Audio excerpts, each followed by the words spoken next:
Greetings and salutations, everyone. I hope everyone is doing well still, and welcome to tonight's second half. Before we jump into it, a couple quick links. As many of you know, I rely on Patreon, PayPal, channel membership, and the merch to help the channel to continue to grow and go.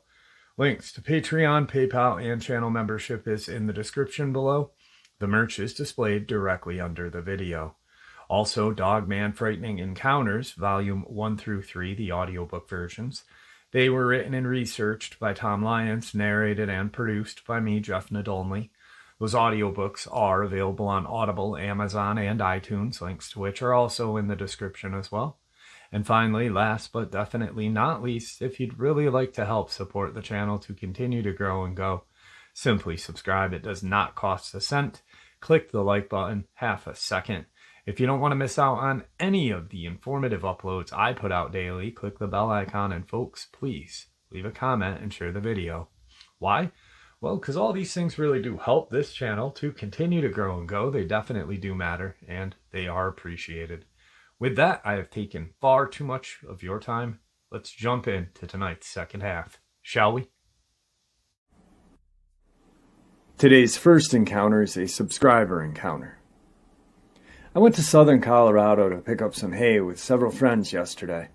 The hay is good quality, but more affordable than buying from a feed store where they'll charge you an arm and a leg. The catch is you have to pick it off the field yourself. I can't pick up those heavy hay bales, so a married couple, they can. Both guys are big boys. It's not a problem for them. However, I can help by driving their truck slowly up and down the pasture between the bales of hay that are lined up on each side of the trailer, where they can load the bales on. As they load, I can enjoy the beautiful scenery. I've seen elk, deer, coyote drinking out of the irrigation ditch that runs all around his pasture on different occasions. On the last leg of them loading the hay onto the trailer, I look over to the next pasture and start watching the rancher's horses grazing when I notice a bare spot in the pasture. It looked like the ground had been scraped. Then this horrific, god-awful smell hit me. The guys noticed it as well. We were all gagging. They hurried up loading the hay onto the trailer. The rancher met us on the way out so we could pay him. We told him about the smell just in case he didn't know about it. He did know about it and proceeded to tell us last week he found a deer carcass in the horse pasture I mentioned above. He said it was shredded up. He had never seen anything like it. He mentioned that the smell was so bad that he threw up on the spot. The dogs refused to go near the deer carcass, which he found was odd. He left and returned with his backhoe to take it and drop it off into the back of his property in a heavily wooded area for the coyotes. He said the minute he picked up the deer carcass with the backhoe, the coyotes started to howl like crazy. He said that creeped him out because he knew they were watching him. When he dropped the deer carcass at the edge of the woods, he then heard a deep howl along with the coyotes. He said it didn't sound like a coyote. He said he got very nervous and got out of there. I wonder what attacked that deer a week ago that could leave such a terrible smell behind that we could smell it a week later. Almost forgot to mention this part. Remember the scraped bare spot I noticed on the horse's pasture? He told us that he scraped out the dirt where the deer carcass was lying to get much of the smell out of there. It sounds like a Dogman, but because he didn't see anything, I can't confirm it. That deep howl makes me think. This next encounter is a subscriber-submitted encounter, something that he felt was very, very interesting, and I did too, so that's why I'm going to share it with you.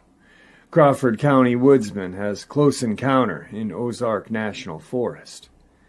Jake Pixley is a lifelong resident of Crawford County, an avid hiker and woodsman, and published author. This week he experienced what he said had completely changed his perception of what he knows and doesn't know. about the forest in general and the Ozark National Forest in particular. Pixby had what seems to be a Bigfoot sighting, and he doesn't care who believes him or if people think he's a crackpot. He says that before this week, he probably would have been among the first to ridicule the notion of an undiscovered bipedal species of something roaming around in the wilderness. 4 days ago, I would have said there is no such thing as a Sasquatch or Bigfoot, said the 39-year-old Pixley. On the backside of this thing, I have nothing to gain and probably a lot more to lose by going public with this deal. But I know what I saw. Pixley has written 3 published books, including 2 which he has sold rights to and 1 which is a pre-production to become a film. He has worked as a security specialist and is an expert in behavioral analysis. In other words, he isn't some attention-seeking hillbilly that had 1 too many beers and mistook a bear for a Bigfoot. On Monday, Pixley was hiking between White Rock and the Highland Trail about 10 a.m. when he heard something in the woods. There was sounds of walking in the woods and what Pixley describes as someone hitting the hard core of a log with a hard wooden stick, and someone moving rocks. There were also guttural growls. The sounds came from a small hill adjacent to the trail he was on. My first thought went to being a bear, because there are a lot of bears in this area, Pixley states. But I know bear behavior, and I have even had a bear encounter close up, and you are not going to hear them walking in the woods the way this thing was. I thought about a buck deer rubbing its antlers against a tree to remove its velvet, but what I was hearing didn't sound like that at all, states Pixley. I then thought maybe it was someone else, another human in the woods just messing with me. Pixley said he fired 1 shot from his .22 into the air as a warning, and whatever it was lurking in the brush and trails didn't run away. You know how you can sense things, Pixley said? Well, I had a distinct feeling of whatever this was wanted to cross the trail I was on, but it was avoiding me. But I really didn't think much more about it. When Pixley got home, he posted the experience on social media with the responses and comments lending themselves to being a possible Bigfoot. He also spoke with a biologist and other people he respects for their knowledge of the outdoors, and he decided to go back out the same area on Tuesday. I had noticed a lot of young bear tracks in the area on Monday, and in one place you could see where 13 of them had crossed the highway. Like they were trying to get away from something, states Pixley. Some animals will do that as flight reaction to predators, like mountain lions, for example. But you usually see 1 or 2 bears together, or maybe a mama and her cubs. You could tell this was an exodus to get away from something, and the woods were just empty with wildlife in the immediate area. It's usually teeming with rabbits, squirrels, and all kinds of birds. The forest was eerily quiet. Pixley was still certain there was a logical explanation for the situation and decided to go fishing on Wednesday. Rain spoiled those plans, so he decided to drive around in the area close to where he had his experience and see if he could spot any more tracks coming out of the forest.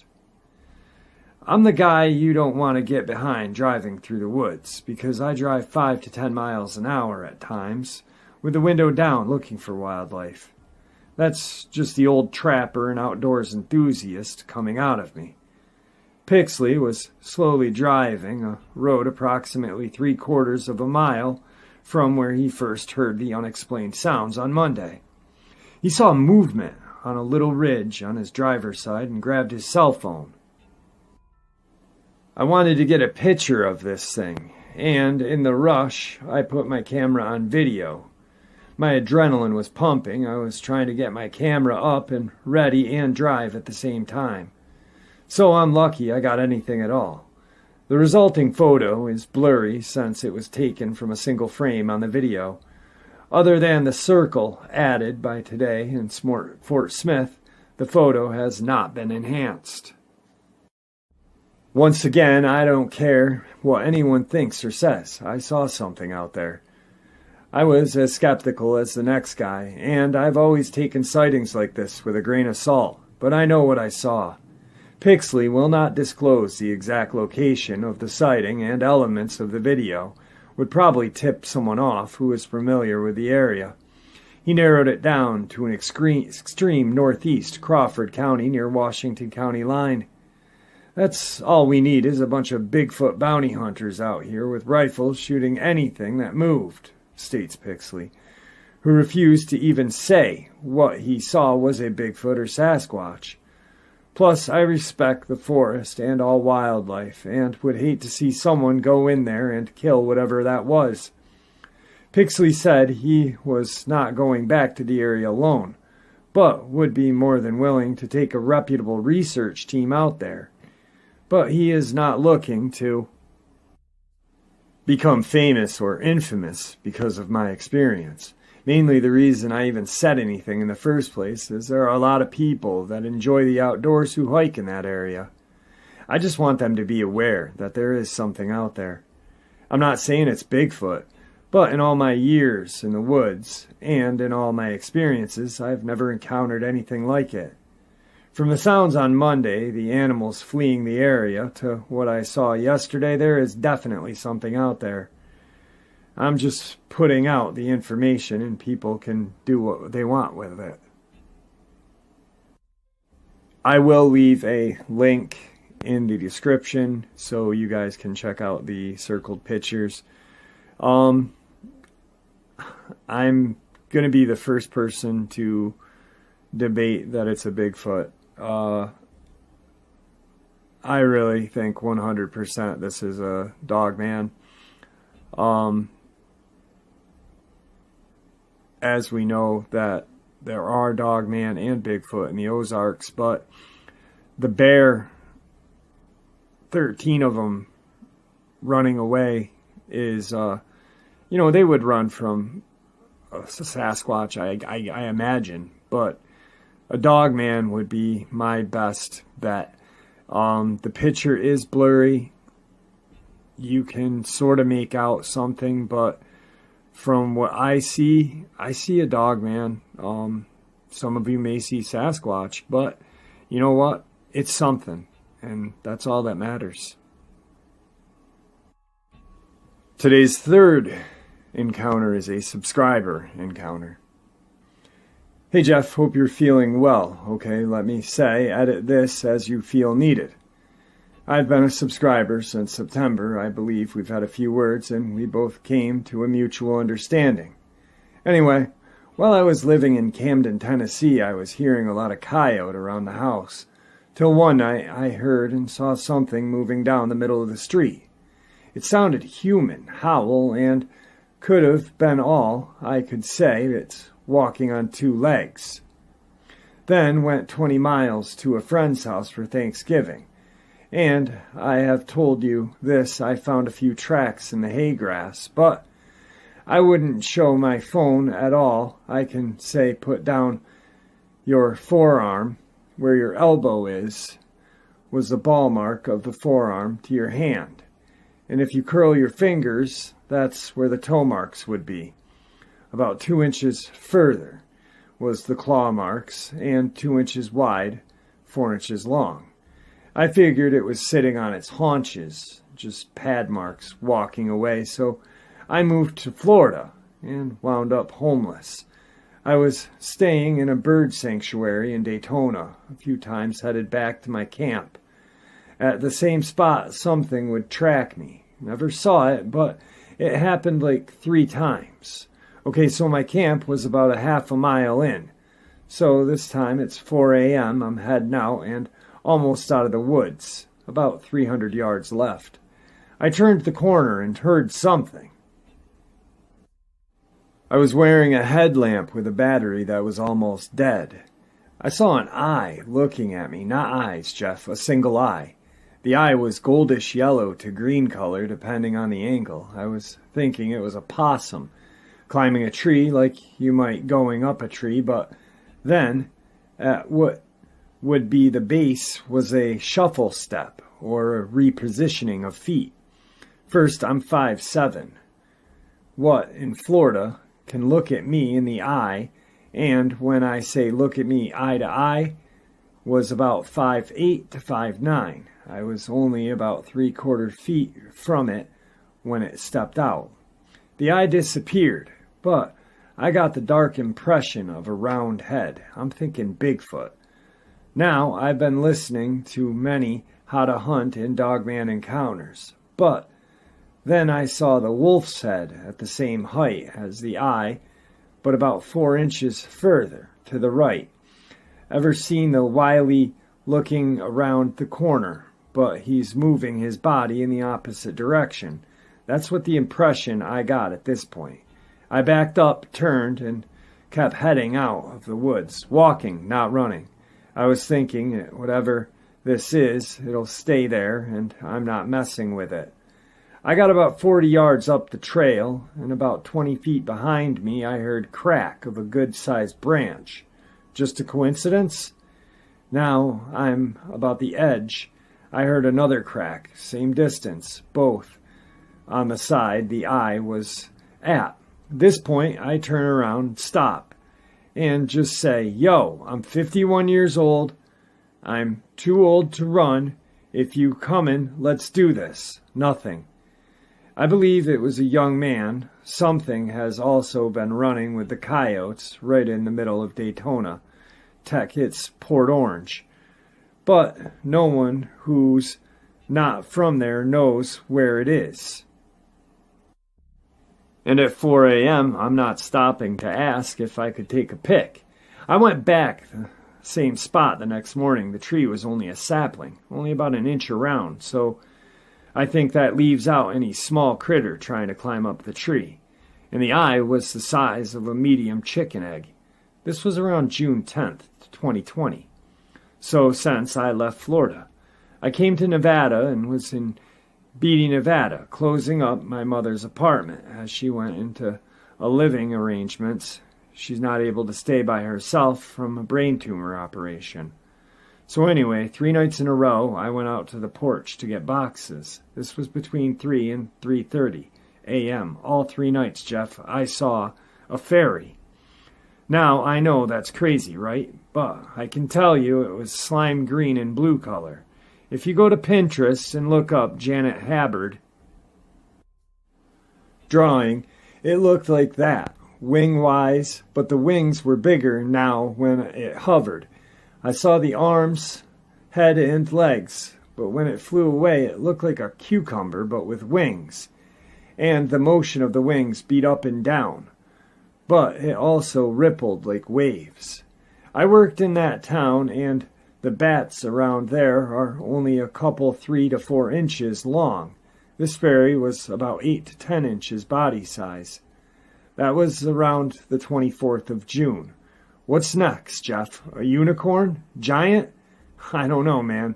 Anyway, if you want some more details, give me a call or email me.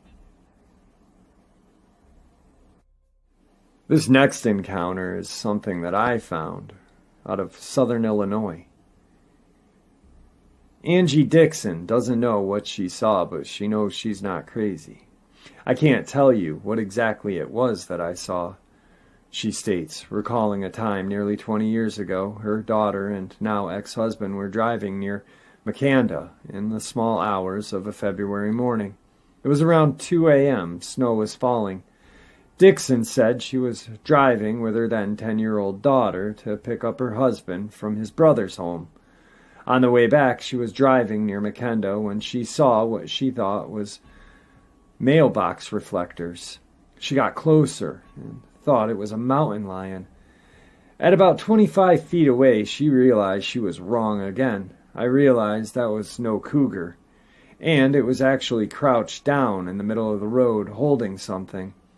Dixon remembered. We just sat there and was watching it, and it just stood up, and it was huge. Dixon described it as completely black with defined muscles. All I could focus on was its eyes, she states. Red, yellow, glowing eyes. Then, Dixon said, it took off and was gone. Dixon's daughter was among the first to speak up. She was like, was that a Bigfoot, Mom? Dixon recalled. Dixon admitted her sighting doesn't always make her popular. I get laughed at all the time, Dixon says. It's like, I'm not fibbing, I'm not lying, and I'm not saying what it was because I don't know what it was. I have no clue. But that's what I saw, she states. She's not alone, far from it. Monster sightings are woven in the fabric of southern Illinois. The Tuttle Bottoms monster in Saline County, the Big Muddy monster in Jackson County, big black cats, giant snakes, and little red men are all familiar folk tales. For some, they are more than folklore. We are knee-deep in it, Zach Starrick says. He is the chief member of the Southern Illinois Monsters Hunter Group. He investigates reports of unexplained sightings in Southern Illinois and throughout the U.S. Starrick, a Williamson County native, said he feels like Illinois is a particularly special place when it comes to cryptozoology, which is a study of mysterious beasts and entities from folklore. Illinois is a creepy place, and it's also a very haunted place, he recalled. In fact, he said in 2017, Illinois ranked second out of all 50 states for Bigfoot sightings. Southern Illinois, in particular, has its own vivid collection of folk tales and mysterious monsters. The most famous likely being the Big Muddy Monster, the region's version of Bigfoot. Sightings of the monster peaked in the 1970s and 80s, even garnering attention from the New York Times. Carbondale attorney Christian Burrells saw a beast and made a report of it. Burrell recalled recently that the incident from 1973. He said he was 3 years old playing in a sandbox with his neighbor. It was getting towards dusk in his Westwood Hills neighborhood. After his buddy went home, Burrell said he stayed outside. As I was out there, I saw something. I don't really remember the actual seeing of it, Burrell says. He said he turned around and looked up at his house. The lights were on as night had set in, and the windows glowed. Burrell said he had one thought. Mommy! While the monster itself isn't clear in his head, some parts of his memory are. To this day, I have a really clear picture of being really afraid and turning around and looking at the house. When he went inside to tell his parents what he saw, they weren't too concerned. His dad, still dressed from work, was on the kitchen floor replacing a hinge on the refrigerator. Okay, that's fine, it's time to go to bed, is what Burrell remembers being told when he announced his encounter.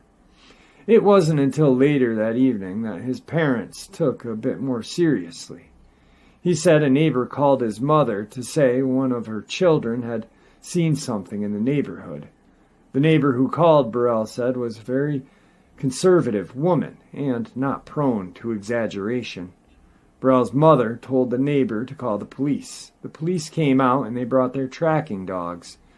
Burrell states, though he admitted he was in bed at the time, the neighborhood was out listening to something crashing through the brush back there.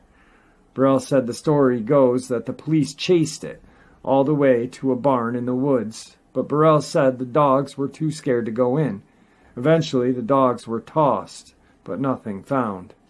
And it gets away, Burrell says. In my mind, I don't know what it was. The monster cropped up again about 15 years later in Murfreesboro, according to stories published in the Southern at the time. Bob Remen told reporters that he encountered the beast, which he said smelled terrible, at his salvage yard in '88. Remen described it as 10 feet tall with red eyes and yellow teeth. His mother told the Southern it smelled like a skunk that fell in a sewer. At that time, he provided sketches to the newspaper. When investigating these types of claims, embracing certainty of the uncertain is a part of it. I try to give people the benefit of the doubt, Starlick says. Virgil Smith has spent a considerable amount of time and money looking into strange sightings and weird happenings for people in southern Illinois. He's been at it for more than 2 decades and estimates he's spent about $250,000. He said there is one rule when talking with witnesses.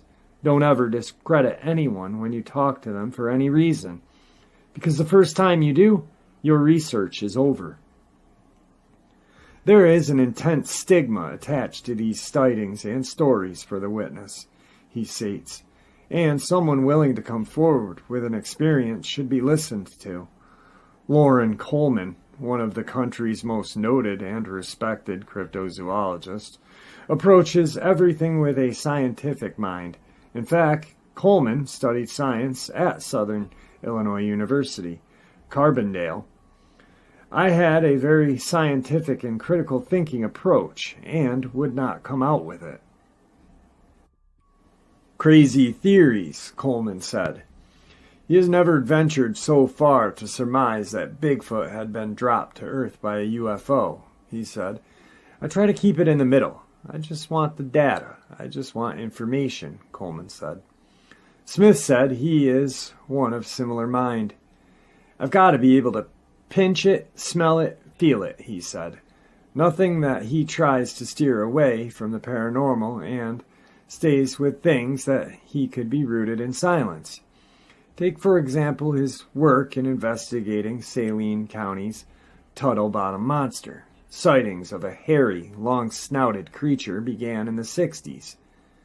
Smith said he was asked to look into the matter about 8 or 10 years ago. What he found was not a creature out of mythology, but was, he believes, to be a known animal seen out of context. Smith said in his research he discovered that a zoo in Mount Vernon had been forced to shut down, right around the time of the sightings of the Tuttle Bottoms monster. The guy that owned a zoo didn't maintain his animals, Smith states. Through his investigation, Smith said he learned that the man had been visited by federal investigators who gave him 48 hours to find new homes for the animals or they would come and take them. His family and friends said he took them down through and scattered them throughout southern Illinois and released them. One of these animals he released was a giant anteater from Africa. The description of the anteater lined up quite well with the description witnesses provided of the Tuttle Bottoms monster. Smith said on the other animals of the zoo owner allegedly released matched description of other monsters reported in the southern-eastern part of the state around that same time, including a hairy primate seen in Massac County. He said an old orangutan was among the animals he set loose, which likely explained his sighting. I gotta interrupt us really quick. The Tuttle Bottom monster was not quadruped, okay? It was bipedal, seen quadruped, just like a Dogman. Anyway, back to it. Sorry, guys. Not everything lines up neatly, though. Coleman said there is always room for the unknown in his type of research, but he said he tends to try to offer concrete explanations when he can. If I know it's something that's explainable, and I'm not going to hurt somebody's feelings, I think it helps the science, he says. I think a lot of new science comes from there. He pointed out to what he called the classic animals of discovery. The giant squid is an example of this, he states. Until about 2006, the creature's existence was only sailors' tales. But there's a conundrum here.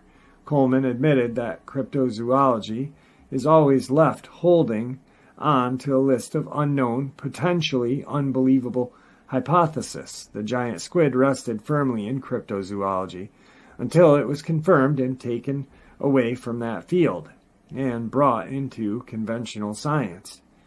That might fuel some of the intense skepticism. The search for the new can be all-consuming for some, but this is something Starrick said needs to be tempered. Not finding Bigfoot shouldn't always be seen as a failure. He said finding a new waterfall or another geographic landmark shouldn't be discounted. He said part of the search should be about being out in the wild and letting what happens happen. Don't go in the woods looking for Bigfoot. Bigfoot will find you, he said. Science aside, Coleman, Starrick, and Smith all agreed that these stories can build a part of the fabric of culture from southern Illinois to the mountains of Nepal. It is remarkable to me how these stories can kind of take hold for decades, later become extremely important, Coleman said. Thinking back on his time in southern Illinois, Coleman said there is a lot that makes the region unique for his research. Little Egypt is a very distinctive biological space, Coleman states. He also said the lower half of the state has a lot in common culturally with the South. The Southern nature lends itself to believing and sharing the stories, he said, adding that there is more sharing in the South. Smith said this is changing, though. With the internet, research is shifted. There are fewer and fewer mom-and-pop places to go and ask about local lore as the conversation shifts online. Burrell said he has seen a welcome shift in the way people view these monsters and their stories. Growing up, he said it was not cool to talk about seeing Bigfoot. People don't want there to be something unexplained, and they ridicule you, Burrell said. However, now the big muddy monster and other cryptids have been embraced as lovable mascots. Bullshit. Alright, so what did I mean by that last comment that I made? Well, that means that I do not believe that Dogman or Bigfoot mean us no harm. I truly, truly believe that these things are apex predators. And they are not some cuddly mascot. They're dangerous creatures. We have, honestly, no definitive proof of where they come from. Are they demonic? Are they interdimensional? Are they flesh and blood? Yes, there are people that will say, well, 100% demonic, 100% interdimensional. No, we don't know. You know, that's a theory, that's an opinion, and there is no definitive proof. Nothing. There are multiple stories, experiences stating demonic, multiple stories and theories stating interdimensional, and the same with flesh and blood. So if there are that many experiences differing in the whatever they are from and wherever they are, or whatever they are and wherever they're from, there definitely is no right answer, regardless. And also, there is no experts. So how can one person's opinion be the right opinion? And there you have it, folks. I do hope you all enjoyed today's second half as much as I enjoyed sharing it with you. I'd like to thank you all for supporting the channel.